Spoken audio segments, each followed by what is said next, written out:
I wanted to do a review on this Rikon variable speed 1x30 belt sander.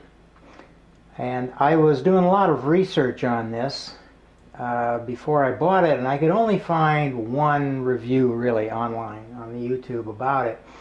But I really liked the fact that it had variable speed and it had a 3/4 horse motor compared to maybe, like the Harbor Freight $40 special, which is a really good deal, but it only had a 1/3 horsepower. It didn't have the didn't have the sanding disc on this side of the table, and it wasn't variable speed, and of course, a lot smaller motor. So I was really interested in this, and I finally decided to pull the trigger. I got this at Max Tool for like $129.95 or something like that, with free shipping, and I thought that was a really exceptional price. And so far I've been pretty pleased with it. I've used it on 2 projects so far. A knife sharpening. As soon as I got it, I did a knife sharpening, and I ran it clear up through, I think, 2,000 grit, and then with a leather hone, and man, it was just really easy, and just one of the sharpest, sharper than I've ever gotten them on a strop before. Power strop is like, that's just really wonderful. But I wanted to kind of give you an idea of my first impressions. Obviously you're seeing it with the cover off. This is what it comes with. Obviously it comes with this cover, goes on here, plastic protector that goes on there. Comes with, your basic crummy square for here, an Allen wrench that fits some of the screws, and an adapter for this one of the vacuum ports. There's a vacuum port on the back of this that's this size, so I don't know why they made them different size, but then as the afterthought they gave you this.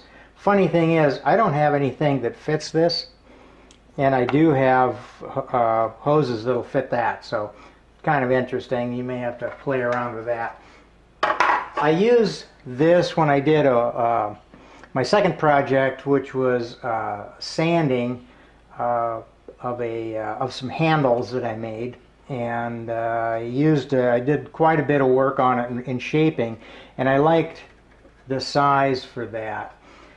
I had a couple of things I noticed. For one thing, this motor gets hot, and I mean, probably over 60 degrees C. In other words, you cannot put your hand on this motor. You're like, oh, that's hot. So, maybe that's normal. I don't know, but they kind of wonder how that's going to work or how it's going to last. This platen, whatever this is, this little flat plate here that you push against, what I noticed, what I don't like, I don't know if you can see that, is it doesn't line up. It doesn't line up with the belt, and I've adjusted. Let me zoom in, see if you can see if I can show you that a little better. You can see there's a gap on this side. Now I've worked on tracking, and it's lined up, with the pulleys, but it will not slide this way. There's slots in here, and that just doesn't work. So I'm going to have to, I probably want that lined up. If you're doing a good edge, you want a nice edge over here. This needs to be the width of the belt, so I'm probably going to have to file the slots in this that allow it to, it'll allow it to slide forward, but not really back, because the screws are all the way this way. So you could slide it this way more, you can't go back anymore, and you can't go over. You can't go side to side. So that, I think, is kind of an issue, kind of a niggle, I guess. But another thing I noticed that I don't like is, or that I had to change, I couldn't adjust the belt tension. You know, you can pull this in to put a belt on and off. That actually works pretty good. But when I got it, I could not pull this in at all. And I found that this nut was tight. So if you get this, you're going to have to loosen this probably, you know, to get that pulley to move. These pulleys run quiet, true,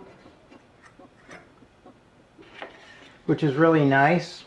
It comes with this 100 grit belt, which is pretty much already worn out. I don't know why I just keep it on there, but really easy to get everything on.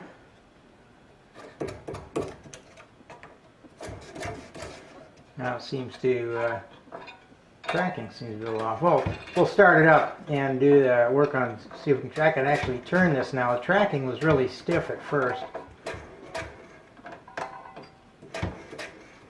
Alright, anyway, well, I'll let you hear it run. One thing I did is I built a little platform for it so that I can run it this way. And that works really well, you know, for working on, working on knives. You want to sand it on this, backside. Very easy to run a knife across here. Everything's out of the way, and it runs in the backward direction, which I really like. So, yeah, let's see what else I want to show you. Oh, there was something else. It bugs me, and I don't know why.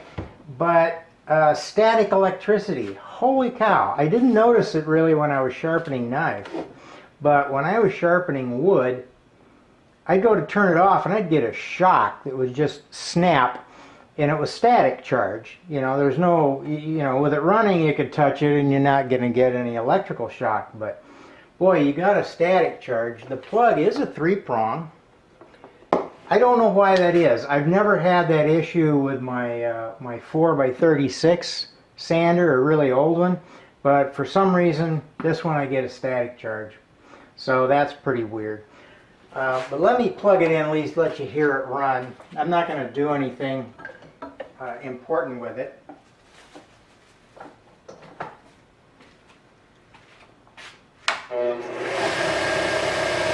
You can hear it runs nice and quiet. The tracking is also the tension, and it seems to go that way, but the more you tighten it up, and I can't even turn it anymore to get it all the way over. So,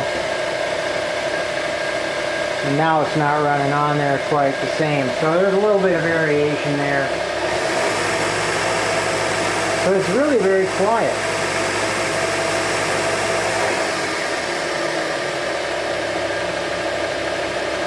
Very nice to have the variable speed when you're knife sharpening or something, so you can turn the speed down from your metal, and then you crank up the speed, honing, using a strop or something, and sanding wood. But it's a really nice piece of equipment, really nice machine. I like it. I think I'm going to get a lot of use out of it. I've had a 4x30 sander for probably 40 years. I love it. Use it all the time. But it's too big for a lot of the stuff I do. And, you just can't get to the edge like you can on this to do knives and stuff. I've still got to figure out why this is. The belt seems to track a little different. Yeah, it's tracking differently than it was before. So I've got to look at that, figure that out. Maybe it's just this belt is just getting so worn. It's been sitting there for a while. Anyway, I hope that helps. This is the model number 50-161VS. So I think if you're wanting to do knife sharpening and stuff, it's probably an outstanding but maybe expensive way to go. But I like it. This, by the way, it was kind of clever how they do this. You know, you can sort of tighten it up, and then there's a spring screw so you can get the handle out of the way if you wanted to get a particular angle on there. I haven't really used that yet. I actually took this off a while back to do something. I thought it was in the way, and I thought, no, you know, I'm probably going to want it on there. It really doesn't get in the way sharpening knives. I'm going to flip it around anyway. And for most wood stuff, if I want something that's flat, I'll use the disc sander on this side. And unplug this. Building a little frame like this is really a great idea. It's just 2 pieces of plywood, allowing myself plenty of clearance.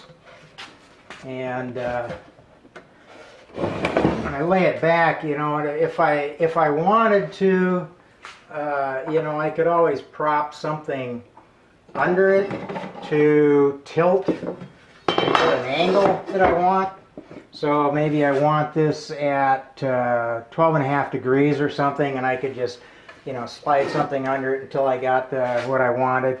This is a work in progress, so I'm not sure exactly how I want to do that. Then you could run something flat horizontally anyway and get an angle that you wanted. But I didn't really worry about that yet. First knife I did was just kind of a test project anyway. But very easy, got really sharp. It was almost too easy to sharpen. I've just never sharpened a blade like that before. I have a lot of wood carving tools, and they need to be honed frequently. So I was thinking the power strop was going to be handy, and I know it will be, because I can you know, strop an odd shape, a gouge or something. Just, you know, some of those are kind of hard to strop really fast, and if I have this set up, of course you don't want to leave the leather belt on it. I don't think that'll probably stretch, but very easy to pop on. I will probably only use this when I'm doing woodworking and I want to use the vacuum attachment, because there are 2 screws to take it off, one here and one down here. So it's like there's one right here. So there's 3 screws, but it's not hard to take off. This thing, I don't know, that thing's, it's like it's always going to be in the way, I think. So I'm probably not gonna be having that safety piece on there. I don't know how you are with safety gear. I use it if it's appropriate and it doesn't get in my way. But I like to round things off. Use the top of this for various things. You know, if you wanted to get a nice certain inside of an edge or something like that, that's very nice to have. So and then, yeah, it can come off quick. I think that's what this is for, this knurled screw. So, you know, you could actually pop it off there pretty quick if you wanted to. Not a big deal. Anyway, I hope that is helpful.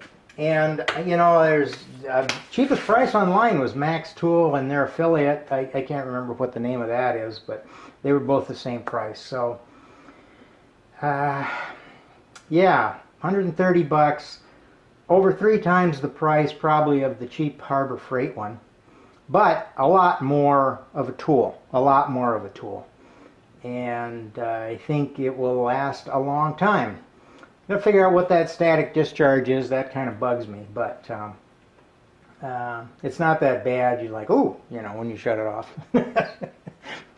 Okay, well, I hope that helped. Thank you.